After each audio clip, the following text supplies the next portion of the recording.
Now what we're going to do first is a superficial cleanse. So we're going to use the cleanser. Now once from our verbal consultation, we can decide what skin type your client is really, what general idea, and then you pick the products accordingly. Now every single product you always warm it first, so I'm just going fingers to heel, heel to finger, like that. Some people do that kind of movement, but it can be a bit noisy in a facial. When you apply a product, you always apply it forehead, chin, cheeks, and spread on the neck. So I'll show you again, forehead, chin, cheeks, spread on the neck. Now the first thing we're going to do is just then 3 swipes to spread the cleanser in. Now this is the superficial cleanse. The purpose of this is just to remove any makeup from the client so we can clearly see the skin. Some skin specialists just use this on cotton wool just so that there's the least bit done. We do scissors. So we're now on movement 6. Scissors around the chin and then circles on the cheeks. We're going to come round, do nose lifts. Now the superficial cleanse is meant to be a very quick, light cleanse. You don't want to disturb the balance of the skin or the moisture levels of the skin too much, because you're going to analyse the skin and you want to analyse it in its true state. So you don't want to do too much, and then just stop at the temples. I'm then going to use the mittens. Now the water is still nice and warm, so that's why it's a good idea, because obviously I've talked quite a bit. With it being a video, you'll have been much quicker than me, and the water's still nice and warm for your client. If it had a few drops of lavender in now, it would feel lovely. Now the first thing you're going to do is remove it from the cheek. The cheek is the most sensitive, so that's why you apply it to the cheek last and remove it first. You always come up and then out. When you're learning your anatomy and physiology, and you can go on my course on the human game and be learning this straight away, even before you get to the lesson, you can be pre-learning. And what we're going to do is we're just going to bring it outwards towards the lymphatic glands. So even when you're removing something, you're still doing good for the skin.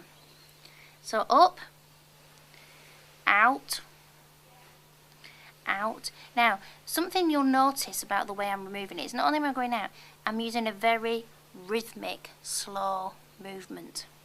Sometimes I apply a little bit of vibration, and that is a really good lymph drainage movement. So you're going to take away all the toxins and all the rubbish from the skin, and you're going to stimulate the blood supply. Now there's 2 ways of using your tissue. The first is to just rip a little hole in across where the fold is. Place it over the face, chin, forehead, cheeks, and then rip and blot upwards. Now I'm using a patting movement. This is actually a Thai massage movement, and it's just taking away any negative energies, and it's again pumping the lymphatic system. So whilst I'm blotting, I'm doing something else as well. So I'm trying to do 2 things at once to get my skin really good. The other way of blotting is you fold the tissue and you can spread that out, spread that out, spread that out, spread that out. There's no wrong way, it's just what you prefer, and it's under what cosmetic house you're training. I've trained with a few different ones, Elemis and Gatineau and Clarins, so I'm quite easy to do either. But some people who are just Clarins have done Clarins way, and that's good, and some people who are Elemis do it just Elemis way, and you'll learn that as you go out into industry. So the skin now is removed of any makeup. Just wet a couple of iPads so they're nice and warm, or you can have them pre-dampened or use them dry. And I'm just going to place that over the eyes. I'm just going to warn my client there's going to be a bright light, and this is where I'm going to make sure you always have a towel on the base of your bed. Now I've put mine quite low down, only a little. It should really be on your knee. And dry your hands, because what you don't want for health and safety is to have a wet hand and touch a plug. If you touch a plug or something electricity with wet hands, you might not be doing it again next time. And we'll be discussing that in the health and safety module, so we can look at that. And again, all that information is on my course. Now, you're going to put this is a magnifying lamp. You need to make sure it's nice and clean. So if it's suddenly got not clean while you've been walking away, you should have sterilised it with your surgical spirit. But if it's suddenly looking at it and you think that, just give it a bit of a, that's why this lap towel is quite handy. Now I always stand up for this.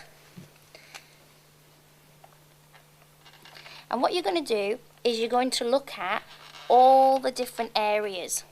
We're going to turn the head to the side, just turn to this side for me. And you're going to look at everywhere on this neck, on this side, and then turn again to the other side. And what we're going to do is we're going to touch the skin and look at the skin. And we're going to look, first of all, to determine the skin type of the client. And then we're going to look to determine if she's any skin conditions. Now that's a separate lesson, so we will look at that in another video. But just so you're aware, that is the touching, fully looking. Dermalogica use a zone system. So this would like be number 1, number 2, number 3, and they use it, and it's called face mapping, and they map what type of skin each zone is, and then they use the product relevant to that zone. Now that is a completely different lesson that we'll be doing in the theory class, and we will have a video all on skin analysis. But that's just so you know what part in the facial it comes. So we're going to turn that off now.